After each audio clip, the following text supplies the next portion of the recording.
तो फ्रेंड, स्वागत है आपका अपने चैनल लास्ट क्लास में। आज की इस वीडियो में हिंदी का टेस्ट लेंगे। इस टेस्ट में काफ़ी महत्वपूर्ण 30 ऑब्जेक्टिव प्रश्न रहेगा जो आपके बोर्ड परीक्षा के लिए काफ़ी महत्वपूर्ण रहेगा। तो प्लीज़ आप लोग टेस्ट को शुरू से लेके अंत तक दीजिएगा और लास्ट में हमें ज़रूर बताइएगा कि आपका 30 प्रश्नों में से कितना सही हुआ। और चैनल को अभी तक आप सब्सक्राइब नहीं किए हैं तो चैनल को सब्सक्राइब कर लीजिएगा और सब्सक्राइब करने के बाद एक बेल आइकन आता है तो बेल आइकन को दबा के ऑल पे कर लीजिएगा ताकि जब भी लाइव क्लास हो तो आपके पास नोटिफिकेशन पहुंचता रहे। तो आइए शुरू करते हैं पहले नंबर प्रश्न से। तो पहला नंबर प्रश्न है कि भीमराव अंबेडकर का निबंध कौन सा है। ए ऑप्शन है नागरी लिपि, बी ऑप्शन है श्रम विभाजन और जाति प्रथा, सी ऑप्शन है 20 के दांत, डी ऑप्शन है बहादुर। तो यहाँ पे आपको बताना है कि भीमराव अंबेडकर का निबंध कौन सा है। तो श्रम विभाजन और जाति प्रथा है, इसे आपको याद रखना है। यहाँ पे बी ऑप्शन बिल्कुल ही सही हो जाएगा। ये देखते हैं अगला प्रश्न दो नंबर प्रश्न है कि काशी किसकी पाठशाला है। ए ऑप्शन है संस्कृति की, बी ऑप्शन है नृत्य की, सी ऑप्शन है नर्तन की, डी ऑप्शन है वादन की। तो यहाँ पे आपको बताना है कि काशी किसकी पाठशाला है। तो काशी संस्कृति की पाठशाला है, इसे आपको याद रखना है। काफी महत्वपूर्ण प्रश्न है। यहाँ पे ए ऑप्शन बिल्कुल ही सही हो जाएगा। ये देखते हैं अगला प्रश्न 3 नंबर प्रश्न है कि अहिंसा दिवस किस दिन को मनाया जाता है। ए ऑप्शन है 20 जनवरी को, बी ऑप्शन है 15 फरवरी को, सी ऑप्शन है 2 अक्टूबर को, डी ऑप्शन है 15 अगस्त को। तो यहाँ पे आपको बताना है कि अहिंसा दिवस किस दिन को मनाया जाता है। तो अहिंसा दिवस 2 अक्टूबर को मनाया जाता है, इसे आपको याद रखना है। काफी महत्वपूर्ण प्रश्न है।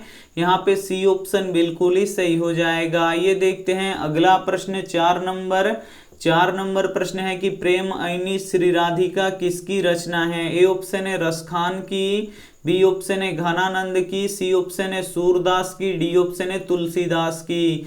4 नंबर प्रश्न काफी महत्वपूर्ण है आपके बोर्ड परीक्षा के लिए। यहाँ पे आपको बताना है कि प्रेम आईनी श्री राधिका किसकी रचना है। तो रसखान की रचना है, इसे आपको याद रखना है। काफी महत्वपूर्ण प्रश्न है। यहाँ पे ए ऑप्शन बिल्कुल ही सही हो जाएगा। ये देखते हैं अगला प्रश्न 5 नंबर प्रश्न है कि प्रेमधन के अनुसार आज कौन सी वस्तु दिखाई नहीं देती है। ए ऑप्शन है भारतीयता, बी ऑप्शन है कदाचारित्य, सी ऑप्शन है पत्रकारिता, डी ऑप्शन है अंग्रेजी भाषा। तो यहाँ पे आपको बताना है कि प्रेमधन के अनुसार आज कौन सी वस्तु दिखाई नहीं देती है। तो भारतीयता दिखाई नहीं देती है, इसे आपको याद रखना है। यहाँ पे ए ऑप्शन बिल्कुल ही सही हो जाएगा। काफी महत्वपूर्ण 30 ऑब्जेक्टिव प्रश्न हैं। तो प्लीज आप लोग टेस्ट को शुरू से लेके अंत तक दीजिएगा और लास्ट में हमें जरूर बताइएगा कि आपका 30 प्रश्नों में से कितना सही हुआ। और वीडियो को लाइक नहीं किए तो प्लीज आप लोग वीडियो को लाइक भी कर दीजिएगा। ये देखते हैं अगला प्रश्न 6 नंबर प्रश्न है कि कवि के अनुसार जनतंत्र के देवता कौन है। ए ऑप्शन है नेता, बी ऑप्शन है मंत्री, सी ऑप्शन है शिक्षक, डी ऑप्शन है किसान मजदूर। तो यहाँ पे आपको बताना है कि कवि के अनुसार जनतंत्र के देवता कौन है। तो किसान मजदूर हैं, इन्हें आपको याद रखना है। काफी महत्वपूर्ण प्रश्न है। यहाँ पे डी ऑप्शन बिल्कुल ही सही हो जाएगा। ये देखते हैं अगला प्रश्न 7 नंबर प्रश्न है कि मिट्टी की अबोध मूर्ति कौन है। ए ऑप्शन है नेता, बी ऑप्शन है जनता, सी ऑप्शन है अधिकारी, डी ऑप्शन है मंत्री। तो यहाँ पे आपको बताना है कि मिट्टी की अबोध मूर्ति कौन है। तो जनता है, इसे आपको याद रखना है। काफी महत्वपूर्ण प्रश्न है ये आपके बोर्ड परीक्षा के लिए। यहाँ पे बी ऑप्शन बिल्कुल ही सही हो जाएगा। ये देखते हैं अगला प्रश्न 8 नंबर प्रश्न है कि एक वृक्ष की हत्या में कवि ने वृक्ष को किस रूप में प्रस्तुत किया है। ए ऑप्शन है घर के रूप में, बी ऑप्शन है सूखे वृक्ष के रूप में, सी ऑप्शन है चौकीदार के रूप में, डी ऑप्शन है पशु के रूप में। 8 नंबर भी प्रश्न काफी महत्वपूर्ण है आपके बोर्ड परीक्षा के लिए। यहाँ पे आपको बताना है कि एक वृक्ष की हत्या में कवि ने वृक्ष को किस रूप में प्रस्तुत किया है। तो चौकीदार के रूप में प्रस्तुत किया है, इसे आपको याद रखना है। काफी महत्वपूर्ण प्रश्न है। यहाँ पे सी ऑप्शन बिल्कुल ही सही हो जाएगा। ये देखते हैं अगला प्रश्न 9 नंबर प्रश्न है कि रिश्तेदार के पत्नी के कितने रुपए खो गए थे। ए ऑप्शन है 11 रुपया, बी ऑप्शन है 15 रुपया, सी ऑप्शन है 25 रुपया, डी ऑप्शन है 13 रुपया। तो यहाँ पे आपको बताना है कि रिश्तेदार के पत्नी के कितने रुपए खो गए थे। तो 11 रुपए खो गए थे, इसे आपको याद रखना है। यहाँ पे ए ऑप्शन बिल्कुल ही सही हो जाएगा। ये देखते हैं अगला प्रश्न 10 नंबर प्रश्न है कि भारतीय संस्कृति किसका प्रतीक है। ए ऑप्शन है एकता का, बी ऑप्शन है मानवता का, सी ऑप्शन है विविधता का, डी ऑप्शन है विभिन्न संस्कृतियों के सामंजस्य का। 10 नंबर भी प्रश्न काफी महत्वपूर्ण है आपके बोर्ड परीक्षा के लिए। यहाँ पे आपको बताना है कि भारतीय संस्कृति किसका प्रतीक है। तो विभिन्न संस्कृतियों के सामंजस्य का प्रतीक है, इसे आपको याद रखना है। यहाँ पे डी ऑप्शन बिल्कुल ही सही हो जाएगा। ये देखते हैं अगला प्रश्न 11 नंबर प्रश्न है कि भारत माता कहाँ निवास करती हैं। ए ऑप्शन है गांव में, बी ऑप्शन है शहर में, सी ऑप्शन है नगर में, डी ऑप्शन है पर्वत पर। तो यहाँ पे आपको बताना है कि भारत माता कहाँ निवास करती हैं। तो भारत माता गांव में निवास करती हैं, इसे आपको याद रखना है। यहाँ पे ए ऑप्शन बिल्कुल ही सही हो जाएगा। ये देखते हैं अगला प्रश्न 12 नंबर प्रश्न है कि गांधी जी के अनुसार शिक्षा सहायक होता है। ए ऑप्शन है शारीरिक विकास में, बी ऑप्शन है बौद्धिक विकास में, सी ऑप्शन है शरीर बुद्धि और आत्मा के विकास में, डी ऑप्शन है इनमें से कोई नहीं। तो यहाँ पे आपको बताना है कि गांधी जी के अनुसार शिक्षा सहायक होता है, तो शरीर बुद्धि और आत्मा के विकास में सहायक होता है, इसे आपको याद रखना है। यहाँ पे सी ऑप्शन बिल्कुल ही सही हो जाएगा। ये देखते हैं अगला प्रश्न 13 नंबर प्रश्न है कि मंगू को कहाँ भर्ती कराया गया था। ए ऑप्शन है अस्पताल में, बी ऑप्शन है अनाथालय में, सी ऑप्शन है विद्यालय में, डी ऑप्शन है सेना में। तो यहाँ पे आपको बताना है कि मंगू को कहाँ भर्ती कराया गया था। तो मंगू को अस्पताल में भर्ती कराया गया था, इसे आपको याद रखना है।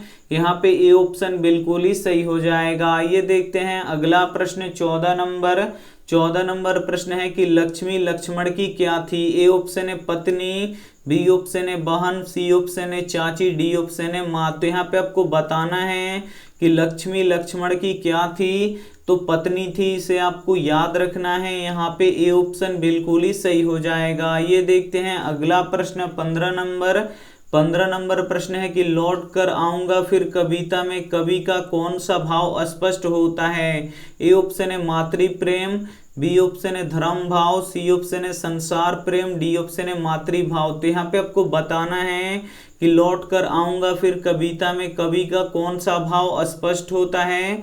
तो मातृ प्रेम स्पष्ट होता है, इसे आपको याद रखना है।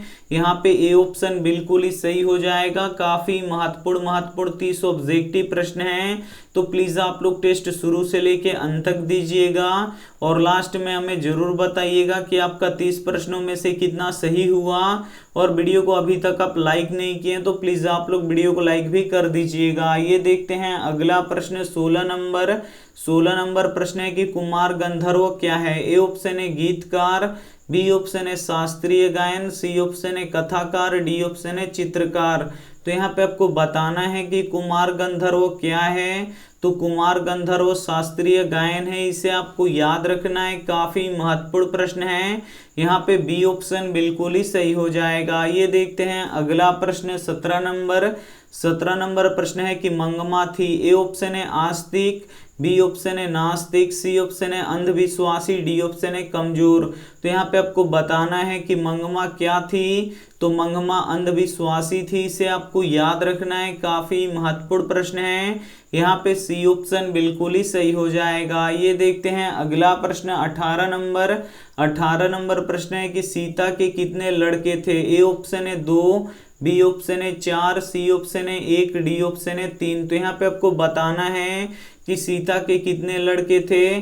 तो सीता के 3 लड़के थे, इसे आपको याद रखना है। यहाँ पे डी ऑप्शन बिल्कुल ही सही हो जाएगा। ये देखते हैं अगला प्रश्न 19 19 नंबर प्रश्न है कि अमराई का कुआं कहाँ है। ए ऑप्शन है रास्ते में, बी ऑप्शन है शहर में, सी ऑप्शन है रंगप्पा के खेत में, डी ऑप्शन है पटना में। तो यहाँ पे आपको बताना है कि अमराई का कुआं कहाँ है। तो अमराई का कुआं रास्ते में है, इसे आपको याद रखना है। यहाँ पे ए ऑप्शन बिल्कुल ही सही हो जाएगा। ये देखते हैं अगला प्रश्न 20 नंबर प्रश्न है कि मंगमा को किससे विवाद था। ए ऑप्शन है पति से, बी ऑप्शन है बेटे से, सी ऑप्शन है बहू से, डी ऑप्शन है पोते से। तो यहाँ पे आपको बताना है कि मंगमा को किससे विवाद था। तो मंगमा को अपनी बहू नजमा से विवाद था, इसे आपको याद रखना है। यहाँ पे सी ऑप्शन बिल्कुल ही सही हो जाएगा। ये देखते हैं अगला प्रश्न 21 नंबर प्रश्न है कि बाजार से कितनी मछलियां खरीदी गई थी। ए ऑप्शन है 3, बी ऑप्शन है 2, सी ऑप्शन है 4, डी ऑप्शन है 1। तो यहाँ पे आपको बताना है कि बाजार से कितनी मछलियां खरीदी गई थी। तो बाजार से 3 मछलियां खरीदी गई थी, इसे आपको याद रखना है। यहाँ पे ए ऑप्शन बिल्कुल ही सही हो जाएगा। ये देखते हैं अगला प्रश्न 22 नंबर प्रश्न है कि रोन नदी कहाँ है। ए ऑप्शन है रूस में, बी ऑप्शन है फ्रांस में, सी ऑप्शन है जर्मनी में, डी ऑप्शन है इंग्लैंड में। तो यहाँ पे आपको बताना है कि रोन नदी कहाँ है। तो रोन नदी फ्रांस में है, इसे आपको याद रखना है। यहाँ पे बी ऑप्शन बिल्कुल ही सही हो जाएगा। आइए देखते हैं अगला प्रश्न 23 नंबर प्रश्न है कि नाखून किसका प्रतीक है। ए ऑप्शन है पशुता का, बी ऑप्शन है मानवता का, सी ऑप्शन है प्रेम का, डी ऑप्शन है पौरुष का। तो यहाँ पे आपको बताना है कि नाखून किसका प्रतीक है। तो जो नाखून है ये पशुता का प्रतीक है, इसे आपको याद रखना है। काफी महत्वपूर्ण प्रश्न है। यहाँ पे ए ऑप्शन बिल्कुल ही सही हो जाएगा। ये देखते हैं अगला प्रश्न 24 नंबर प्रश्न है कि मदन के लिए क्या खाना मामूली बात था। ए ऑप्शन है मार, बी ऑप्शन है दुलार, सी ऑप्शन है प्यार, डी ऑप्शन है दुदकार। तो यहाँ पे आपको बताना है कि मदन के लिए क्या खाना मामूली बात था। तो मदन के लिए मार खाना मामूली बात था, इसे आपको याद रखना है। यहाँ पे ए ऑप्शन बिल्कुल ही सही हो जाएगा। ये देखते हैं अगला प्रश्न 25 नंबर प्रश्न है कि मदन के पिता का नाम क्या था। ए ऑप्शन है सेन साहब, बी ऑप्शन है मोहन, सी ऑप्शन है रामनाथ, डी ऑप्शन है गिरधर लाल। तो यहाँ पे आपको बताना है कि मदन के पिता का नाम क्या था। तो मदन के पिता का नाम गिरधर लाल था, इसे आपको याद रखना है। यहाँ पे डी ऑप्शन बिल्कुल ही सही हो जाएगा। ये देखते हैं अगला प्रश्न 26 नंबर प्रश्न है कि पंडित बिरजू महाराज का जन्म कहाँ हुआ था। ए ऑप्शन है बनारस में, बी ऑप्शन है लखनऊ में, सी ऑप्शन है इलाहाबाद में, डी ऑप्शन है बक्सर में। तो यहाँ पे आपको बताना है कि पंडित बिरजू महाराज का जन्म कहाँ हुआ था। तो लखनऊ में हुआ था, इसे आपको याद रखना है। यहाँ पे बी ऑप्शन बिल्कुल ही सही हो जाएगा। आइए देखते हैं अगला प्रश्न 27 नंबर प्रश्न है कि संतु किस कहानी का पात्र है। ए ऑप्शन है नागरी लिपि पाठ के, बी ऑप्शन है मछली पाठ के, सी ऑप्शन है अभिनव पाठ के, डी ऑप्शन है बहादुर पाठ के। तो यहाँ पे आपको बताना है कि संतु किस कहानी का पात्र है। तो संतु मछली कहानी का पात्र है, इसे आपको याद रखना है। यहाँ पे बी ऑप्शन बिल्कुल ही सही हो जाएगा। ये देखते हैं अगला प्रश्न 28 नंबर प्रश्न है धूप में, बारिश में, गर्मी में कौन चौकन्ना रहता है। ए ऑप्शन है गांव के पहरेदार, बी ऑप्शन है बूढ़े अभिभावक, सी ऑप्शन है द्वार पर खड़ा बूढ़ा वृक्ष, डी ऑप्शन है इनमें से कोई नहीं। तो यहाँ पे आपको बताना है कि धूप में, बारिश में, गर्मी में कौन चौकन्ना रहता था। तो द्वार पर खड़ा बूढ़ा वृक्ष चौकन्ना रहता था, इसे आपको याद रखना है। यहाँ पे सी ऑप्शन बिल्कुल ही सही हो जाएगा। ये देखते हैं अगला प्रश्न 29 नंबर प्रश्न है कि मैक्स मूलर के अनुसार सच्चे भारत का दर्शन कहाँ होता है। ए ऑप्शन है कोलकाता में, बी ऑप्शन है मुंबई में, सी ऑप्शन है दिल्ली में, डी ऑप्शन है ग्रामीण भारत में। तो यहाँ पे आपको बताना है कि मैक्स मूलर के अनुसार सच्चे भारत की दर्शन कहाँ होता है। तो ग्रामीण भारत में होता है, इसे आपको याद रखना है। यहाँ पे डी ऑप्शन बिल्कुल ही सही हो जाएगा। ये देखते हैं अगला प्रश्न यहाँ पे 30 नंबर प्रश्न है कि दूसरे के इशारों पर भटकने वाले लोग को क्या कहते हैं। ए ऑप्शन है भले लोग, बी ऑप्शन है मूढ़ लोग, सी ऑप्शन है ज्ञानी लोग, डी ऑप्शन है विद्वान लोग। तो यहाँ पे आपको बताना है कि दूसरों के इशारों पर भटकने वाले लोग को क्या कहते हैं, तो मूढ़ लोग कहते हैं। इसे आपको याद रखना है। यहाँ पे बी ऑप्शन बिल्कुल ही सही हो जाएगा। काफी महत्वपूर्ण 30 ऑब्जेक्टिव प्रश्न हम आपको बता चुके हैं और आप टेस्ट दे चुके हैं। तो आप लोग अब हमें कमेंट करके बता दीजिए कि आपका 30 प्रश्नों में से कितना सही हुआ। यहाँ पे हम सबका कमेंट देख रहे हैं, तो आप लोग जल्दी जल्दी बता दीजिए कि आपका 30 प्रश्नों में से कितना सही हुआ। और जितना भी गलत आपका प्रश्न हुआ है उसे आप लोग नोटबुक पे लिख लीजिएगा और उसका टाइम टू टाइम आप लोग रिवीजन करते रहिएगा, ताकि आपको ये प्रश्न हमेशा के लिए याद हो जाए। और यहाँ पे देखिए होमवर्क प्रश्न, इसका जवाब आपको कमेंट बॉक्स में देना है कि नागरी लिपि किसने लिखा है। यहाँ पे आपको बताना है कि जो नागरी लिपि पाठ है वो किसने लिखा है। ए ऑप्शन है यतीन्द्र मिश्र ने, बी ऑप्शन है गुणाकर मूले ने, सी ऑप्शन है अमरकांत ने, डी ऑप्शन है अज्ञेय ने। तो इसमें से जो भी ऑप्शन आपको सही लगे वो आप हमें कमेंट करके जरूर बताइएगा। और वीडियो को लाइक नहीं किए तो प्लीज़ आप लोग वीडियो को लाइक कर दीजिएगा, अपने दोस्तों के पास इस वीडियो को जरूर शेयर कीजिएगा। और चैनल को अभी तक आप सब्सक्राइब नहीं किए हैं तो चैनल को सब्सक्राइब कर लीजिएगा। और सब्सक्राइब करने के बाद एक बेल आइकन आता है, तो बेल आइकन को दबा के ऑल पे कर लीजिएगा, ताकि जब भी लाइव क्लास हो तो आपके पास नोटिफिकेशन पहुंचता रहे। Thank you for watching. मिलते हैं अगले वीडियो में, तब तक अपना ध्यान रखिए, मन लगा के पढ़ाई कीजिए। Take care and bye.